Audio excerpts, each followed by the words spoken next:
What if everything you've been told about success, about being humble, quiet, and modest, was holding you back?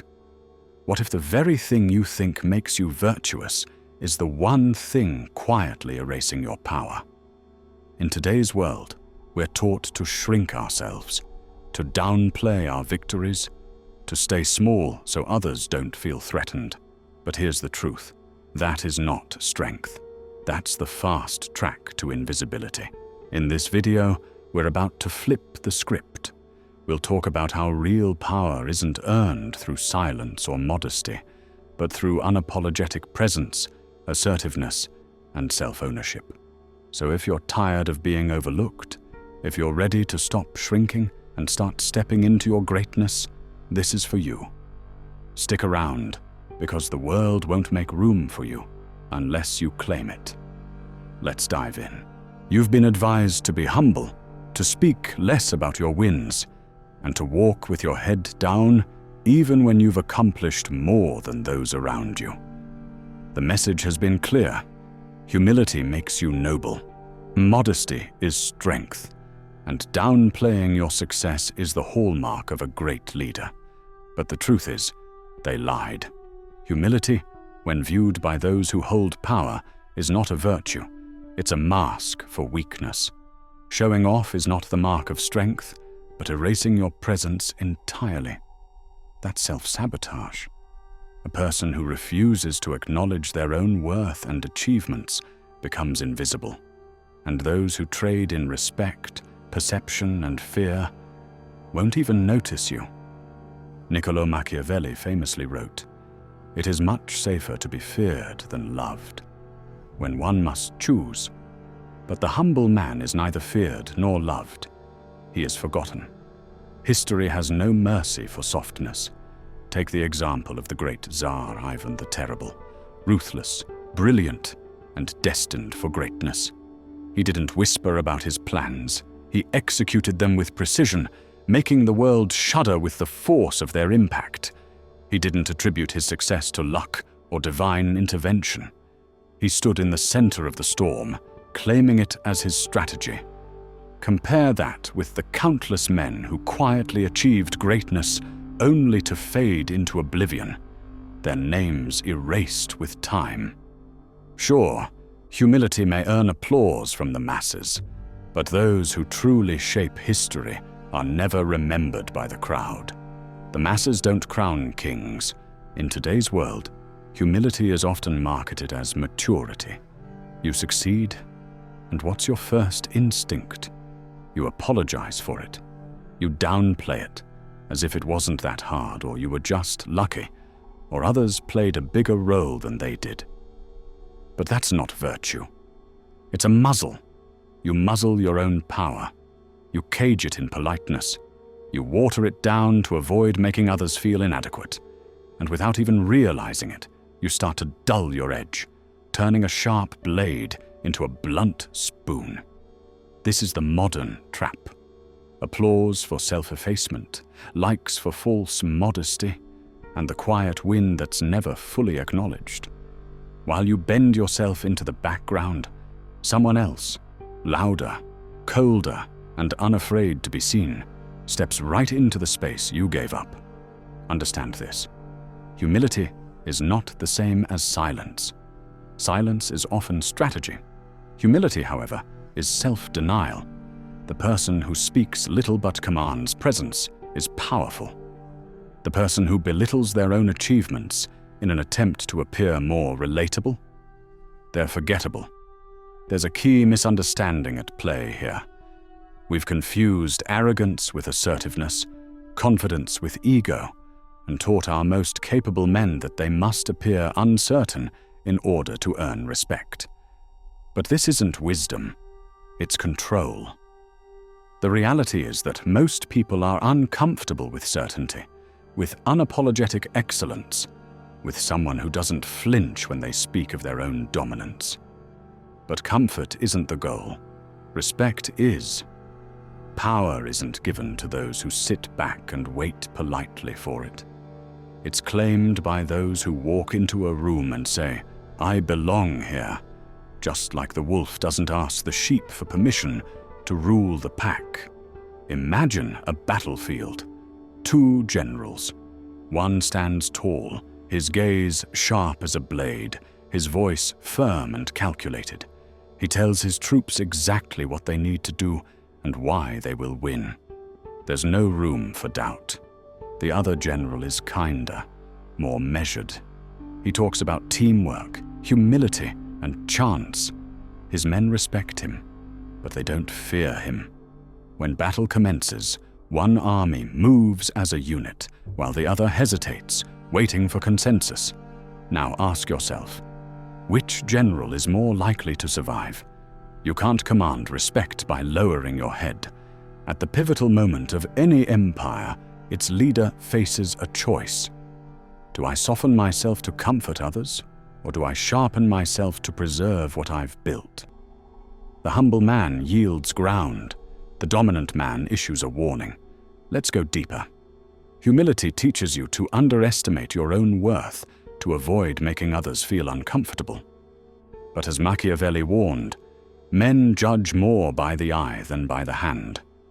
Perception is everything. If you act beneath your true power, people will believe you are less capable and treat you accordingly.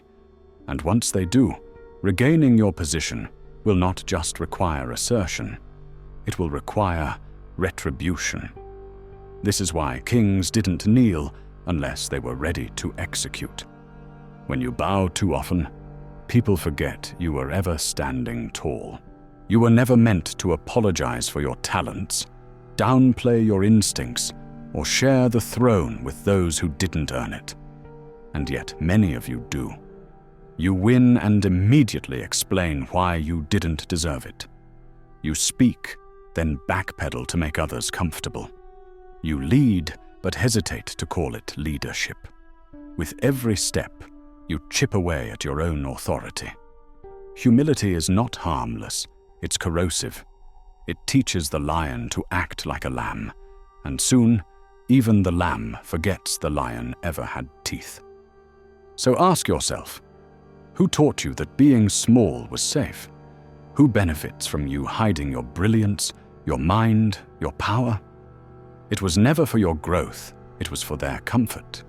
You, king, were not born to be comfortable. You were born to conquer.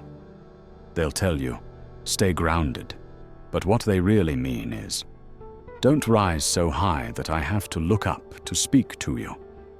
This is the quiet treason of humility. It disguises itself as moral advice, but is really a leash offered by those who fear what you could become without it. Understand the psychology of power. People are not drawn to weakness. They are drawn to what they cannot control, what they cannot understand. Humility, true self-erasing humility, strips you of your mystery. It makes you predictable, safe, and digestible. But nothing that's safe ever commands respect. The lion is not admired for his gentleness. The general is not followed for his self-doubt. The ruler is not remembered because he knew when to step back. They will remember you not for your humility, but because you stepped forward when others hesitated. Because you stood tall, spoke with clarity, and made no excuses for the weight of your crown. Dominating a room doesn't require shouting, but it does require you to take up space in it. The modern form of humility trains you to shrink, to downplay your intelligence to avoid seeming arrogant. It teaches you to nod when you should correct, to smile when you should command. It asks you to be forgettable, and then expects you to be proud of being overlooked. But true power isn't gained by hiding away. It's earned by having an undeniable presence. Machiavelli warned, a prince is also esteemed when he is a true friend and a true enemy. That is when he is fully known for what he stands for and what he opposes. Humility muddies that clarity. It confuses your allies, emboldens your enemies, and makes you an easy target. The humble man is easy to test, easy to ignore. He speaks, but no one listens. He enters a room, but nothing changes. His actions are forgotten. Contrast that with the man who moves like thunder, silent but full of potential energy, ready to strike. He doesn't need to be loud. He simply needs to be undeniable. That's the essence of true dominance. Not loudness, but certainty. Not arrogance, but presence. Not apology, but unapologetic self-possession. You do not owe the world an apology for being sharper, faster, or more driven. You owe it a warning. I am not here to entertain your comfort. Once humility becomes a part of your identity, it becomes a form of self-sabotage. You start doubting your instincts. You give credit away when it's yours to take. You fear recognition as if it's a sin. Worst of all, you train those around you to believe you're replaceable, because the man who erases himself invites others to do the same. Imagine a high-stakes negotiation, a table full of executives, all pitching, pivoting, making their case. One man sits back, composed, in silence. He listens, he waits, he doesn't interrupt. But when he speaks, the room shifts. His words aren't wasted. He doesn't humble himself. He states his terms, draws his lines, names his worth, and watches who flinches. This man isn't arrogant. He is unshakable, and it is his presence, not his humility, that seals the deal. You're not here to soften your brilliance so others can feel comfortable. You're not here to downplay your ambition to avoid being called egotistical. You are not here to be humble. You are here to become undeniable. Too many men walk through life with a fire they've been taught to hide. They wonder why no one respects them. But respect begins with refusal, the refusal to be muted, the refusal to shrink, the refusal to wear humility as a mask when your bones were built for command. Ask yourself, how many times have you watered down your power? How many victories have you dismissed to keep others from feeling small? How many times have you let a lesser man speak over you just to keep the peace? That's not humility. That's quietly betraying your own mind, your voice, your purpose. You may think people will appreciate your softness, but the truth is the world only rewards what it fears or needs. If you are neither feared nor needed, you will be forgotten. So make them remember. Walk into rooms like your name is already on the walls. Speak like your silence costs something. Move like hesitation is treason. You are not here to beg for approval. You are here to claim your place, without bowing, without blinking, without reducing yourself to something palatable. There will be those who call you arrogant. Let them. There will be those who say you've changed. Let them. And to that, you simply respond, yes, I stopped apologizing for who I was always meant to be. There comes a moment in every man's ascent when he realizes that humility didn't protect him, it concealed him. You're not losing because you're incapable. You're losing because you're invisible. And the tragedy is, you were trained to believe that invisibility was virtue. You were told to keep your head down, to let your work speak for itself, to wait your turn. But history doesn't remember those who waited. It remembers those who moved while others were still asking for permission. As Machiavelli wrote, fortune is a woman, and if you wish to master her, you must do so by force, not politeness, not modesty, not humble intentions, but force. Because in the real world, outcomes aren't reserved for the most deserving. They go to the most deliberate. Every system, every industry, every court, every kingdom is tilted in favor of those who don't hesitate to take up space. And the humility that's been sold to you? It's hesitation disguised as virtue. Look around and you'll see this pattern everywhere. the humble artist whose brilliance gathers dust because he never promotes his work. The humble leader who's passed over again and again because he refuses to name his ambition. The humble warrior who downplays his victories until his enemies no longer see him as a threat. Slowly that man begins to disappear, not physically, but from the minds of others. He chose invisibility and called it grace. You must learn the difference between humility and restraint. Restraint is control. Humility is self-erasure. A restrained man can dominate without noise. A humble man cannot dominate at all. The wolf that waits in silence isn't humble. He's calculating. He has fangs, and he knows when to show them. But you, if you keep hiding your fangs under the illusion of virtue, will forget how to bite. And once that happens, you're no longer the wolf. You're the lamb wearing his skin.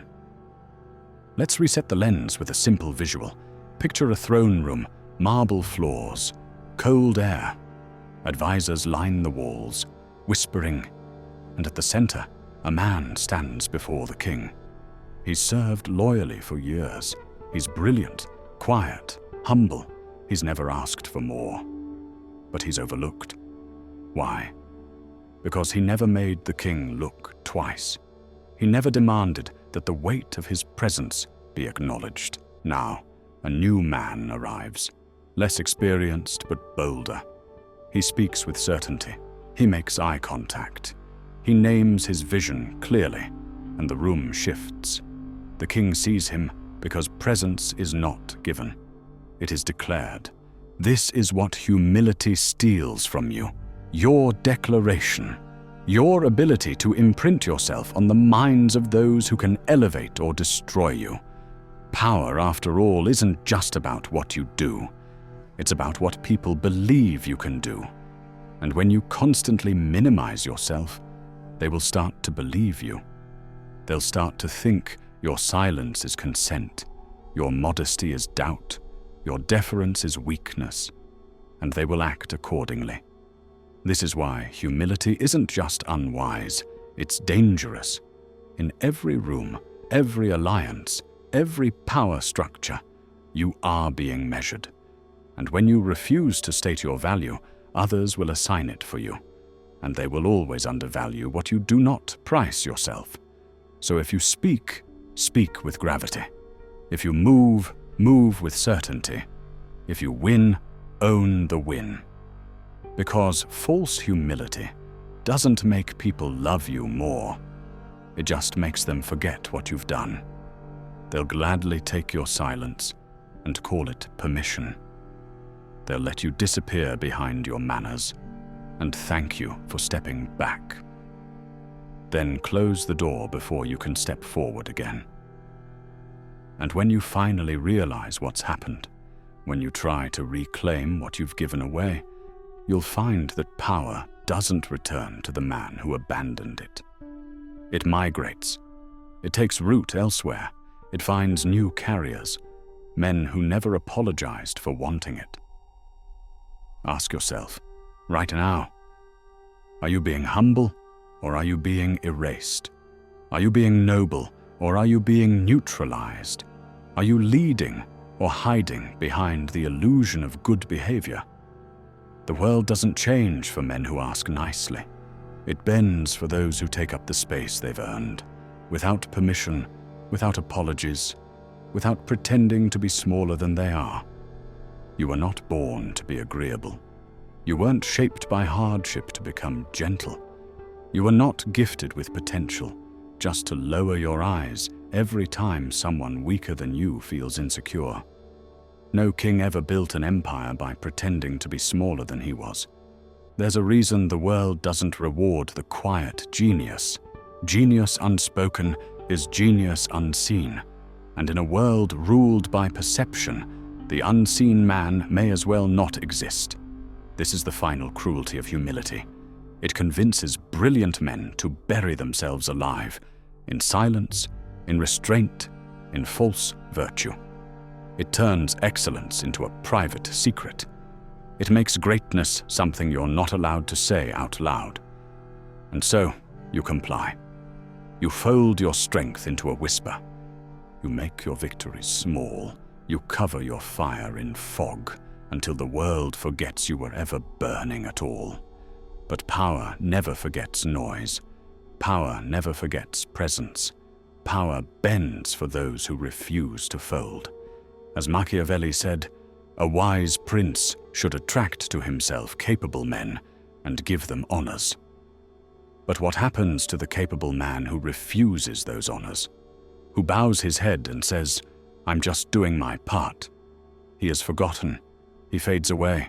He's replaced not by someone more capable, but by someone bolder, louder, and hungrier. This is the game of power. It's not a prize that's handed to you. It's a battlefield. And humility in that battlefield? It's like stepping onto the field without armor. You may have the skill, the mind, the drive.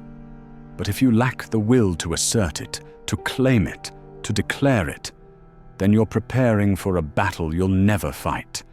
Let me speak plainly to you now. You've been told that humility is goodness, that wanting recognition is egotism, that stepping forward is arrogance.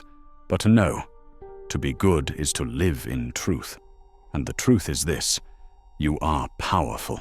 You are dangerous. You are capable of things they would never expect from someone like you. But if you bury that truth under layers of politeness, you're betraying it. You're trading your potential for their comfort. And in return, a pat on the back, a hollow compliment, a thank you for being invisible while someone else steals the light. Do not confuse praise for position. They'll applaud your humility, but they'll give the power, the influence, the opportunity to the man who made himself known. They'll tell you, "We admire your modesty," while they hand the roles to someone less skilled but more visible. Because in the real world, recognition isn't about ego. It's about leverage. It's the currency of movement. And if you refuse to spend it, you remain stuck. This is where the shift begins. You must kill the part of yourself that seeks approval by being small. You must murder the habit of shrinking. You must silence the voice that says, "Don't speak too much. Don't stand out. Don't seem too proud." Because if you don't, they will bury you first. They'll bury your ambition, your edge, your fire, and you'll stand at your own funeral, wondering why the world never gave you what you never asked for. Here's the hard truth no one tells you. When you speak with certainty, the world leans in. When you move with precision, the room adjusts. When you own your force, the weak either follow or flee, but they do not ignore you. That's the mark of presence, and that's what humility can never give you. It can earn you kindness, politeness, maybe some empty applause from people who would never follow you into battle. But it cannot earn you fear. It cannot earn you loyalty. It cannot earn you power. And in the game of rulers, strategy, and legacy, those are the only currencies that matter. So let me ask you something that you've avoided. Why are you afraid of being seen? Why do you apologize before you speak? Why do you feel guilty for being sharper, faster, more focused than those around you? Who taught you to hide? Find that voice. Find the face behind it, and you'll see it wasn't a mentor. It was a limiter. Someone who needed you small so they could feel safe. You are not here to keep others safe from your greatness. You are here to become something so unshakable, so precise, that the world either moves with you or gets out of your way. Here's what I want you to understand. Every time you choose humility over presence, someone else wins the prize that was meant for you. Every time you stay silent to avoid seeming proud, someone else speaks your destiny into existence. Every time you downplay what you've done, you give the world permission to forget it. And every time you kneel in the name of humility, you train yourself to serve. But you were never meant to serve. If you strip away all the noise, the likes, the compliments, what remains is consequence, and the consequence of humility is obscurity. In the court of power, you're either shaping the room or disappearing into the corners. There's no middle ground. They won't tell you this directly. That would be too honest. Instead, they'll smile and say, "Stay grounded," as if ambition is dangerous, as if boldness is arrogance, as if visibility is a flaw. But those same people, the ones urging you to shrink, will turn and follow the man who never apologized for being seen. This is the paradox no one talks about. They say they admire humility, but they follow dominance. They say they respect modesty, but they reward command. They tell you don't brag, while promoting the person who never stops talking about their value. And while you sit there, hoping they'll notice your quiet efforts, another man walks in, speaks with conviction, and walks away with what should have been yours. Machiavelli understood this better than anyone. It's not titles that honor men, it's the men who honor the titles. And how do men honor a title? By embodying it without shame, by wearing it not like a borrowed robe, but like armor molded to their form. You want to be a leader? Then speak like you already are. You want respect? Then move like a man who doesn't need it. You want power?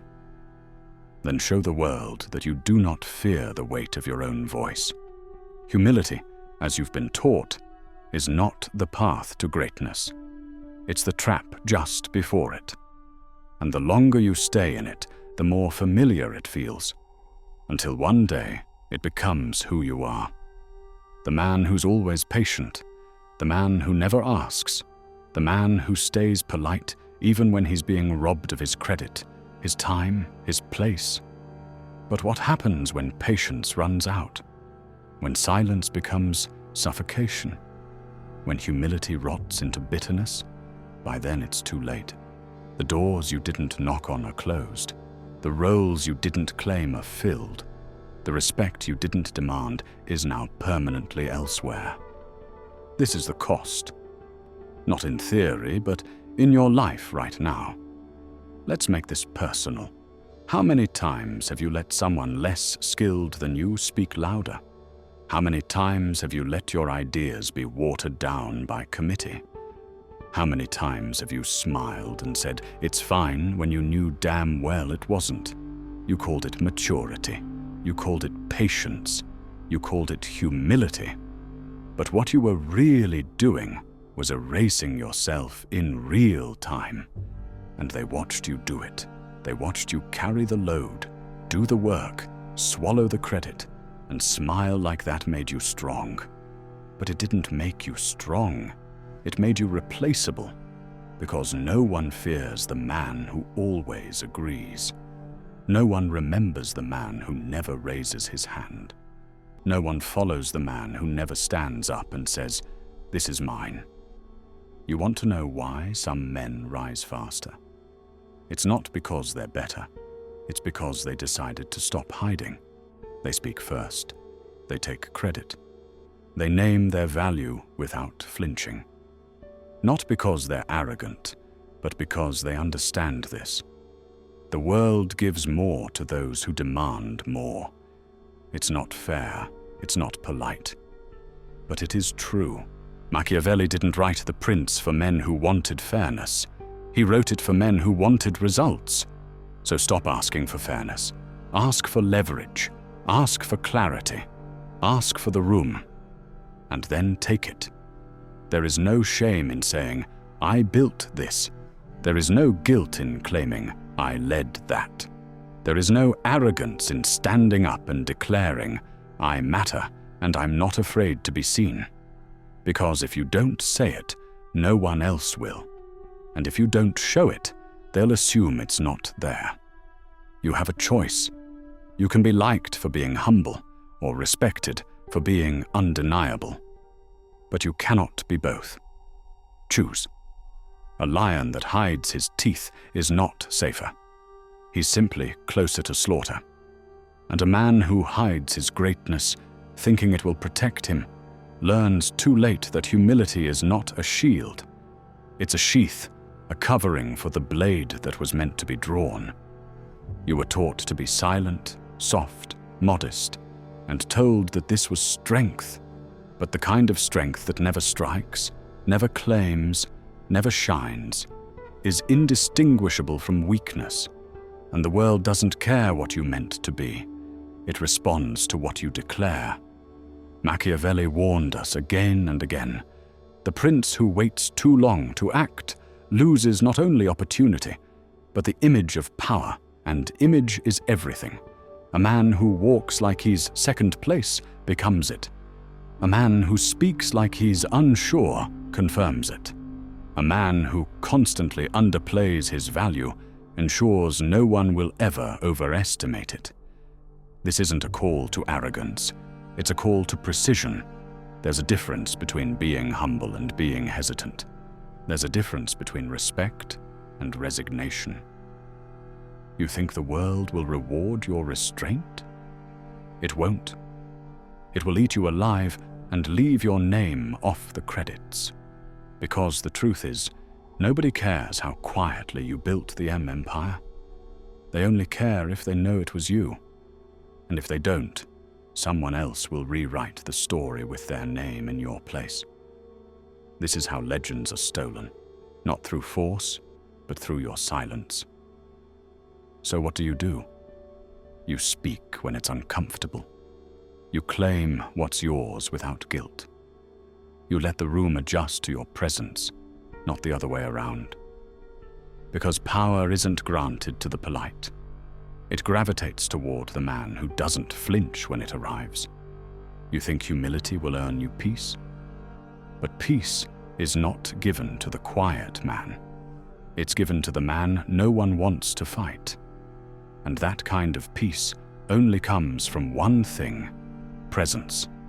The kind of presence that can't be ignored. The kind that fills the room before you even speak.